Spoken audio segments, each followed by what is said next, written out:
اب میرے بھائیوں، ایک اور دعویٰ جو اس وقت کے جیوز اور کرسچنز کرتے تھے اس کا ذکر آ رہا ہے، اور آلموسٹ اسی قسم کا دعویٰ اس امت میں بھی پایا جاتا ہے۔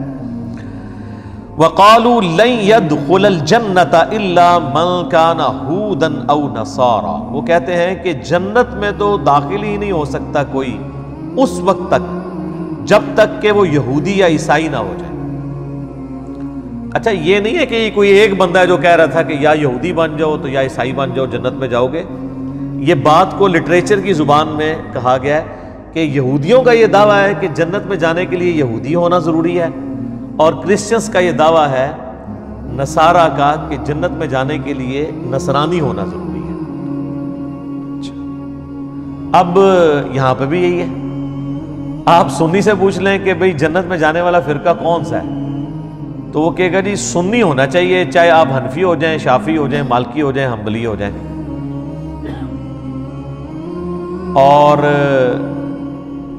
مزید ڈیپ کریں، حنفیوں میں آ جائیں تو دو بڑے گروہ یہاں پہ سب کانٹیننٹ میں پائے جاتے ہیں، اور جن کی جائز اولاد پوری دنیا میں موجود ہے، بریلوی اور دیوبندی۔ ان سے ذرا پوچھیں تو وہ کہیں گے کہ بریلوی ہو جائیں تو آپ کامیاب ہو جائیں گے، دیوبندی کہیں گے آپ دیوبندی ہو جائیں تو کامیاب ہو جائیں گے۔ بیماری سیم ہی ہے۔ اب اس کے اوپر ورڈک اللہ کی دیکھیں، تِلْکَ أَمَانِيُّهُمْ، اللہ تعالیٰ فرماتا ہے یہ ان کی من گھڑت باتیں ہیں، یہ ان کی خواہشات تو ہو سکتی ہیں، ریالٹی کا اس سے کوئی تعلق نہیں ہے، وشفل تھنکنگز ہیں ان کی، ان کا اپنا گمان۔ اور یہ اسی طرح ہی ہے، آپ دیکھیں کئی لوگوں سے آپ ڈسکشن کریں نا کہ قرآن میں یہ لکھا ہے، حدیث میں یہ لکھا ہے، وہ کہتے ہیں یہ لکھا ہوا ہے لیکن میری اندر کی آواز کی ہے، اندر بڑے ہوتا ہے شیطان، انہوں اندر دی آواز کہہ رہا ہوں، اندر کی آواز، وجدان، کیفیت، روحانیت، یہ ساری چیزیں بعد میں ہیں۔ جس بندے کے دماغ میں گیئر ہی الٹا لگا ہوا ہے وہ اس کو روحانیت سمجھ رہا ہوگا۔ تو روحانیت کا فیصلہ، سچائی کا فیصلہ کسی کی کیفیت پہ نہیں ہونا، کتابوں پہ ہونا ہے۔ ایک بندہ کہتا ہے جی مجھے مزہ آتا ہے کہ 2 + 2 5 ہوتے ہیں، تو آپ لیتے رہیں مزہ۔ آپ جناب ہمیں آسمان پہ بھی چڑھ کے بتا دیں نا یہ بات منوانے کے لیے کہ 2 + 2 5 ہوتے ہیں، ہم نہیں مانیں گے، ہم کہیں گے جو ریالٹی ہو تو ریالٹی ہے۔ جادوگروں نے قوم فرعون کے سامنے، سورہ طٰہٰ میں آتا ہے کہ رسیاں ایسی ان کے اوپر جادو کیا کہ وہ سانپ نظر آئی، ان کو نظر بھی آ گئی۔ تو اس طرح یہ کرتب تو کوئی دکھا دے تو اس سے ریالٹی تو نہیں چھپ جاتی۔ تو اللہ فرماتا ہے یہ ان کی وشفل تھنکنگز ہیں۔ قُلْ هَاتُوا بُرْهَانَكُمْ إِن كُنتُمْ صَادِقِينَ، اے نبی تم فرماؤ کہ اگر تم سچے ہونا تو کوئی دلیل پیش کرو اپنی اس بات کے اوپر کہ جو یہودی اور عیسائی ہوگا وہی جنت میں جائے گا اور کسی کو جنت نہیں مل سکتی۔ یعنی وہ کہتے تھے مسلمانوں کے لیے تو جنت ہے ہی نہیں ہے۔ تو یہ نہ سمجھیے گا صرف یہود و نصارہ کے لیے ہے، قرآن رولز ہیں۔ آج اگر کوئی کہتا ہے نا جنت میں صرف بریلوی جائے گا یا صرف دیوبندی جائے گا یا صرف اہل حدیث جائے گا یا صرف شیعہ جائے گا، تو اسے کہ لائیں کہاں لکھا ہوا ہے یہ؟ تو آپ کا کیا خیال ہے کوئی دلیل لا سکتا ہے اس کے اوپر؟ کہیں پہ نہیں ہے لکھا ہوا۔ ہاں قرآن میں لکھا ہے جنت اس کے لیے ہے جو مسلمان ہے، جو مسلم ہے، یہ جنرل بات ہے۔ تو جب کوئی بھی فرقے کا ایک سٹرانچ قسم کا بندہ آپ کو یہ کہہ رہا ہوتا ہے نا کہ جنت میں صرف میرا فرقہ جائے گا، اس میں امپلائڈ ہوتا ہے کہ وہ باقی فرقوں کو کافر سمجھ رہا ہوتا ہے۔ ہاں کلیئر کٹ، اگر مسلمان سمجھ رہا ہو تو مسلمان کے بارے میں تو ایک مسلمان کا یہی عقیدہ ہے کہ وہ جنت میں جائے گا، عذاب بھگت کے ہی صحیح۔ یہ کوئی فرقے کا ریناؤنڈ مولوی کسی دوسرے فرقے کے لیے کبھی لکھ کے نہیں دے گا کہ یار یہ گمراہ ہیں، بدعتی ہیں، ایک نہ ایک دن عذاب بھگت کے جنت میں چلے جائیں گے، نیور۔ تو اس کا کیا مطلب ہے؟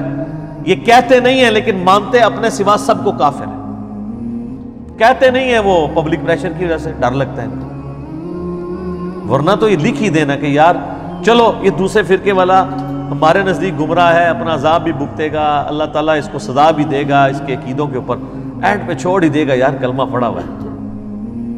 اچھا جب میں یہ باتیں کرتا ہوں تو کئی بیچارے بھولے بالے ہمارے بھائی لکھتے ہیں نیچے، کبھی کمنٹس کر دیتے ہیں یوٹیوب کی ویڈیو کے اوپر کہ جی میں ہے دیوبندی ہوں لیکن میرا عقیدہ ہے کہ بریلوی بھی اہل حدیث بھی جنت میں جائیں گے۔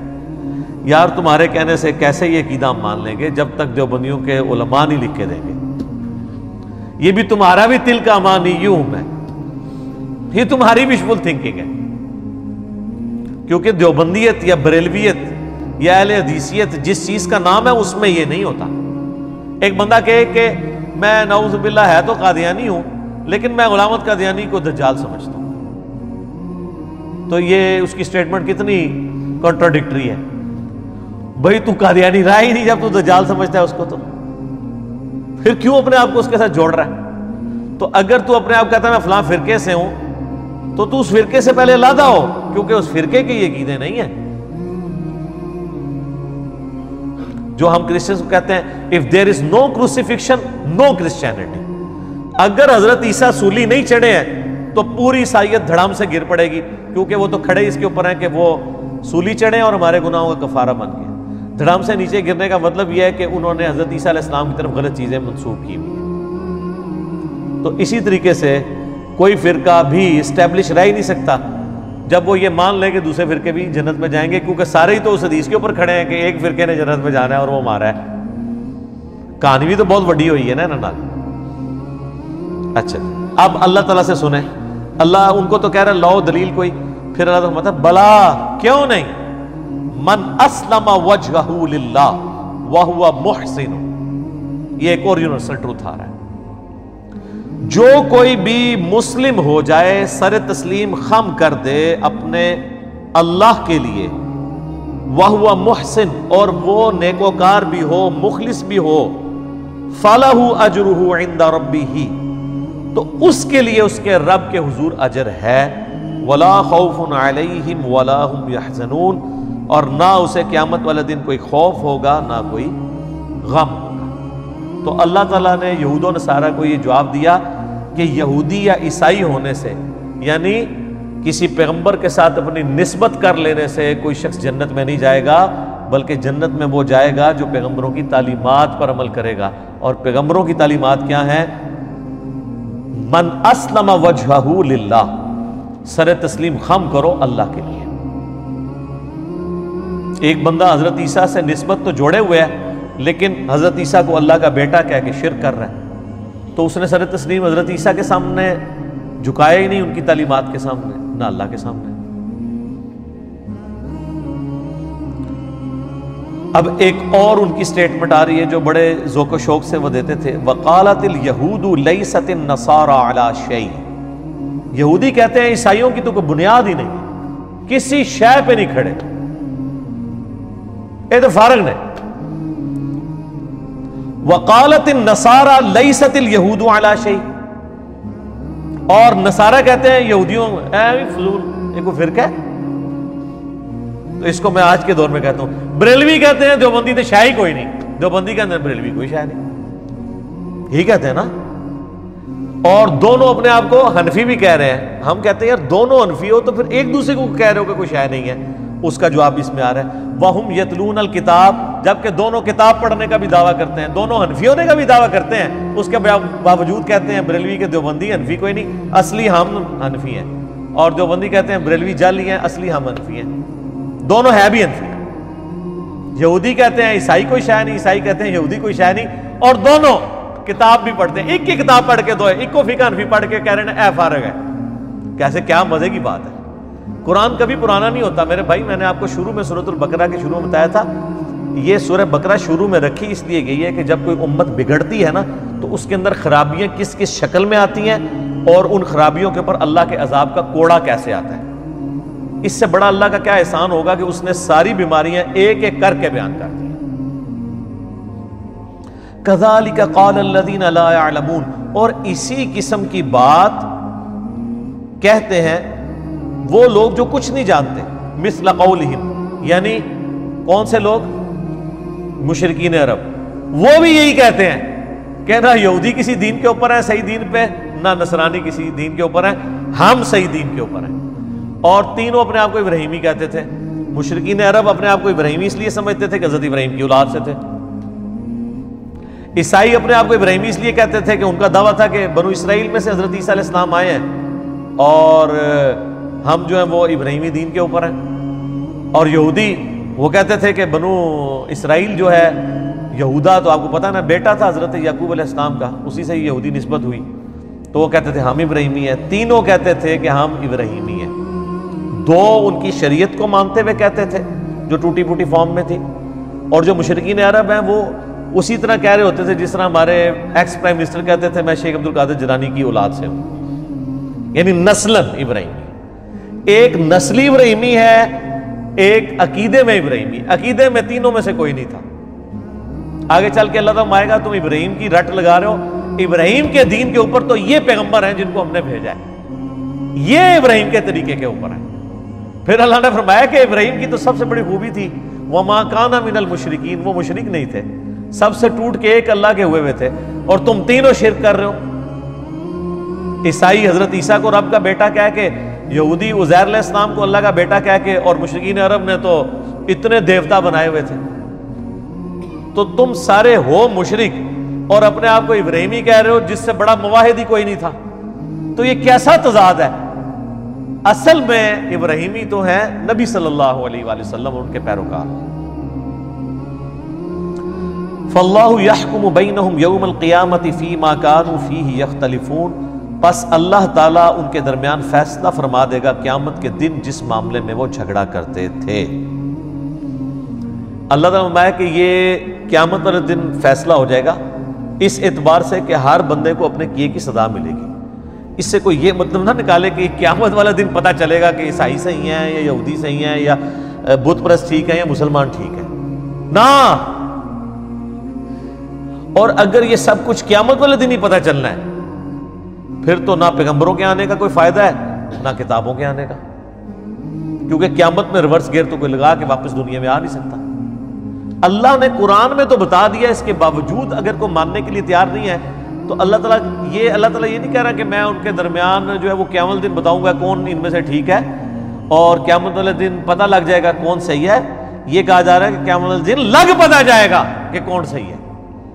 یہ دھمکی ہے، اس میں پتہ نہیں لگے گا، پتہ تو یہاں بھی لگا ہوا ہے، سچائی سب کے سامنے ہے۔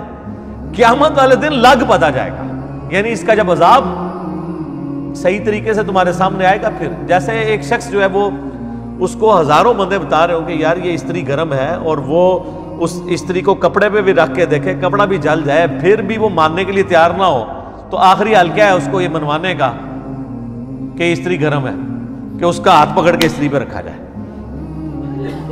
پھر اس کو کوئی وہم رہ جائے گا۔ تو یہی ہونا ہے کہ دنیا میں اللہ نے علمی دلائل کے ذریعے بتا دیا یہ سچ ہے یہ باطل ہے، تو اللہ ہمارے قیامت والے دن جب ان کو آگ پہ ہم ڈالیں گے نا تو پھر ان کو پتا چلے گا اچھا یہ فیصلہ ہوا ہے، ان پتہ لگ گیا لیکن ان فائدہ کوئی نہیں۔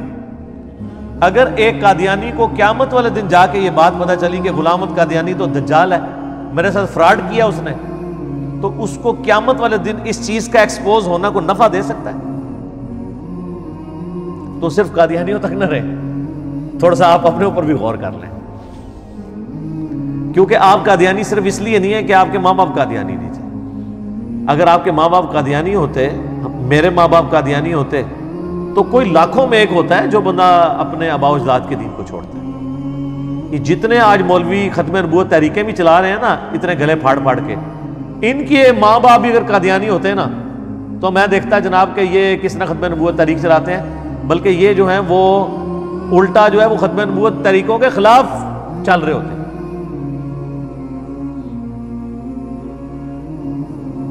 تو سر پھر اس میں ہم اسی لیے تو عرض کرتے ہیں کہ مرنے سے پہلے اے مسلمان کر لے اس پہ غور، کتابوں کا خدا اور ہے بابوں کا خدا اور۔ کیوں؟ جس طرح قادیانی نے اپنے عقیدوں کو ریویو کرنا ہے نا، اسی طرح ہر فرقے والے نے ریویو کرنا ہے، کیونکہ جس طرح آپ یہ سمجھے میں نے کہ میں ٹھیک ہوں، بالکل اسی کانفیڈنس سے وہ بھی سمجھے ہوئے کہ ہم ٹھیک ہیں، اور عین ممکن ہے کہ آپ دونوں ہی غلط ہوں۔ آپ کے پاس کیا دلیل ہے ٹھیک ہونے کی؟ قرآن تو نہ آپ نے پڑھا، نہ آپ کے ماں باپ نے پڑھا، نہ ان کے ماں باپ نے پڑھا۔ قرآن پڑھنے سے مراد ناظرہ نہیں، ترجمے سے، ورنہ تسی کہو گے میری دادی تے انہیں قرآن پڑھ دی سی تے میرا دادا تے انہیں قرآن پڑھا سی، نہ اے نہیں، ترجمے نہ، کوئی رواج ہی نہیں سر۔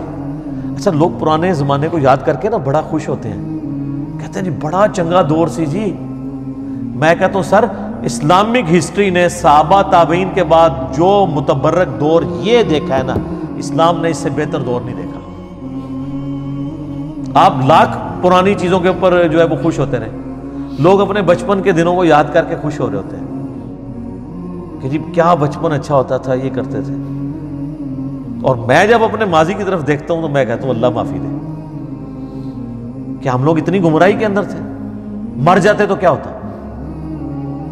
تو پہلے بھی یہی تھا، یہ بالکل جھوٹ بولتے ہیں جو کہتے ہیں پہلا وقت اچھا تھا۔ یہ وقت اس لیے اچھا ہو گیا کہ اب یہ پھر قرب قیامت کے قریب دوبارہ نشست ثانیہ ہونی ہے نا، تو ریورس گیئر لگا ہوا ہے۔ ورنہ آپ میں سے کوئی کہہ سکتا ہے کہ جیسے جیسے نبی علیہ السلام سے زمانہ دور ہو رہا ہے تو برائی عام ہو رہی ہے، لیکن چونکہ اب دوسری طرف اب نشست ثانیہ ہونی ہے تو ریورس شروع ہو گیا۔ لوگ کہتے ہیں پہلے وقت تھا، میں ان کو کہتا ہوں آپ نے اللہ کو جان دینی ہے، ایمانداری سے بتائیں آج جتنی بچیاں نقاب کر رہی ہیں اور برقع پہن رہی ہیں، اپنی ذرا ماؤں بہنوں سے پوچھیں، دادیوں سے پوچھیں کہ اس زمانے میں وہ برقع پہنتی تھی، تو پھر کیوں اس زمانے کو یاد کر کے آپ لوگ اس کی تعریف کرتے ہیں؟ رواج ہی کوئی نہیں تھا۔ آج بھی گاؤں ایریا میں چلے جائیں، مجھے دکھائیں کتنی عورتیں برقع پہنتی ہیں، کوئی نہیں۔ آئے اسلام آباد کے کسی کالج کے باہر کھڑے ہوں، ہزاروں بچیاں آپ کو نقاب پوش نظر آئیں گی۔ یہ مبارک دور تو کبھی دیکھا ہی نہیں ہے اسلام نے، جو آج کا دور ہے۔ اور یہ چینج کیوں آئی گئی؟ دنیاوی تعلیم کی وجہ سے۔ دنیاوی تعلیم نے لوگوں کو مجبور کیا کہ وہ دین کو پڑھیں۔ دینی تعلیم تو پہلے بھی کوئی نہیں تھی، جنہوں نے قرآن اور بخاری کا ترجمہ نہیں ہونے دیا انہوں نے دینی تعلیم کہاں سے آنے دینی تھی؟ یہ دنیاوی تعلیم آئی، اس کے سے لوگوں نے پھر دین کو سٹڈی کرنا شروع کیا، اور آج آپ کو برکات نظر آ رہی ہے الحمدللہ۔